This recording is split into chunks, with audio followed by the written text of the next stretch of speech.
Mtazamaji wa Uhondo TV, hii ni Uhondo Michezoni. Mimi naitwa Aidan Jeremia.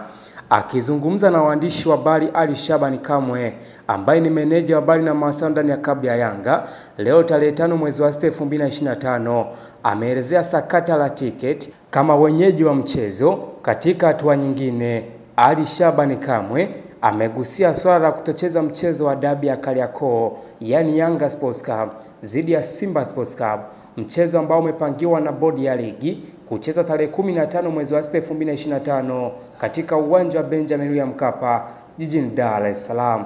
Sasa ni kipi ambacho amekizungumza Ali Shabani Kamwe ambaye ni meneja wa habari na mawasiliano ndani ya klabu ya Yanga? Hiki hapa ambacho amekizungumza. Mpangilio wa kupata tiketi na kwenda viwanjani umerudishwa kwenye mamlaka ya vilabu kwa kanuni ambazo zinafanya kazi sasa. Sasa basi, sisi Yanga baada ya kufikia kanuni tuliendelea kufanya kazi na NCAD. Tulifanya tathmini yetu tukajiridhisha kwamba NCAD kwa kipindi ambacho wametuhudumia kwenye matukio yetu wametuhudumia sahihi. Kwa hiyo hakuna sababu ya sisi kuwakacha. Kwa hiyo tukawaandikia NCAD, tukaendelea kufanya nao kazi. Kwa hiyo hata mechi hii tiketi zake ziko chini ya Yanga kwa kupitia NCAD. Sasa NCAD hawezi kuweka tiketi kwenye mfumo kama Yanga hatujasema tiketi kwenye mfumo. Hawezi kutangaza vituo vya kuuzia tiketi kama Yanga hatujasema vituo hivi. Hiyo ni kwa mujibu wa kanuni. Sio kwa mujibu wangu mimi au nini, ni kwa mujibu wa kanuni. Kwa hiyo asitokee mtu akaaminisha watu kwamba kuna namna nyingine ya kuingia uwanjani bila timu mwenyeji kusema. Kwa sababu sisi ndio tuna venda wetu. Mamlaka yarudishwa kwetu kikanuni. Kwa hiyo sisi tunaamua sasa, bwana wewe tuuzia tiketi, bei zitakuwa hizi na vituo ni hivi elekezi. Kwa hiyo kwa msimamo ambao upo na ratiba ambayo tuko nayo hapa kutoka Dar yetu ya mashindano, maana yake hiyo mechi haipo. Kama haipo maana yake hakuna mahala tiketi za Kariakoo dabi zitauzwa. As long as the club haijakubaliana NCAD kuuza tiketi. Hakuna mahala, hakuna jinsi NCAD au mtu mwingine akauza ticket on behalf of Yanga. There is no way mtu mwingine akasimama akasema sasa ticket zinapatikana Kariakoo gerezani, ticket zinapatikana sijui Yombo au Buza kwa Lulenge, bila kutuconsult Yanga, kwa sababu kanuni inatulinda. Kama sisi tunatakiwa tutafute supplier wetu na tutangaze sema ticket. Kwa hilo ni la kwanza kuliweka sawa vizuri, na naamini watu wengi ambao walikuwa wanajiuliza wamepata majibu sahihi kwa kadri ambavyo nimejitahidi kuelezea. Lakini jambo la pili umeuliza timu isipokwenda upopo wa pointi hofu. Kwanza ndugu yangu nikwambie tu ukweli wala sikuficha. Yanga haipigi ramli.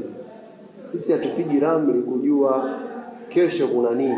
Sio kazi ya Yanga. Yanga ni taasisi ya mchezo wa mpira wa miguu, inaishi kwenye vile ambavyo misingi inaelekeza tuishi.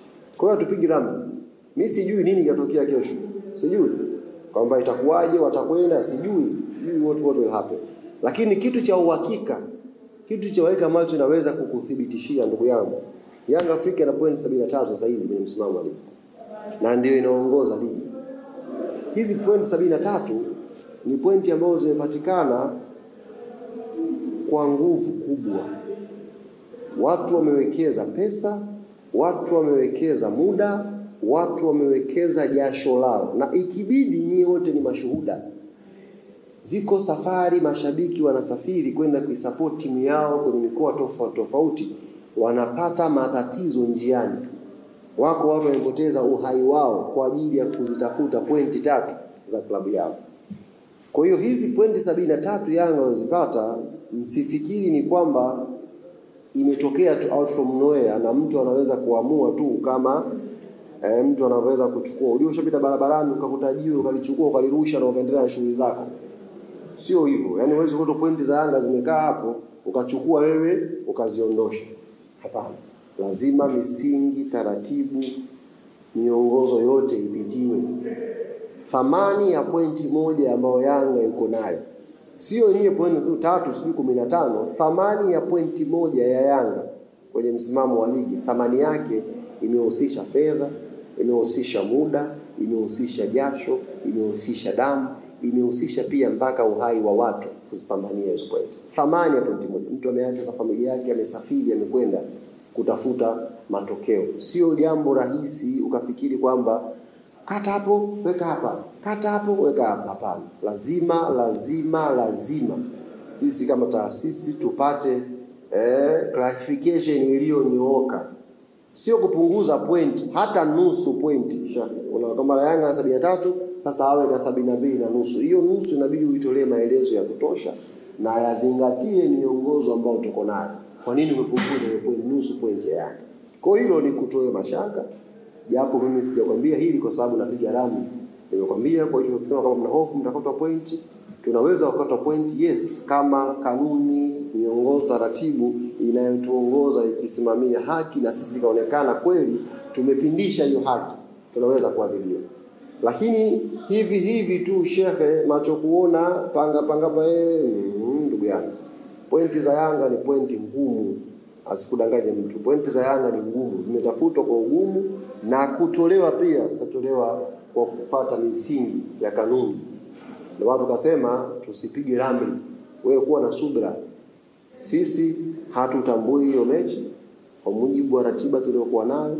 Kamati ndani ya klabu ya Yanga imeshatoa miongozo yake, viongozi wa klabu ya Yanga wameshatoa miongozo yao, na huo mjadala ulikuwa umeshafungwa. Kwa hiyo nini kinatokea mbele, Yanga tupige ramli. Tuko hapa tunasubiri kuendelea na program nyingine. Tuna mechi na Prison na mechi na Dodoma, tumalize tuchukue ubingwa wetu, inshallah tutasherehekea.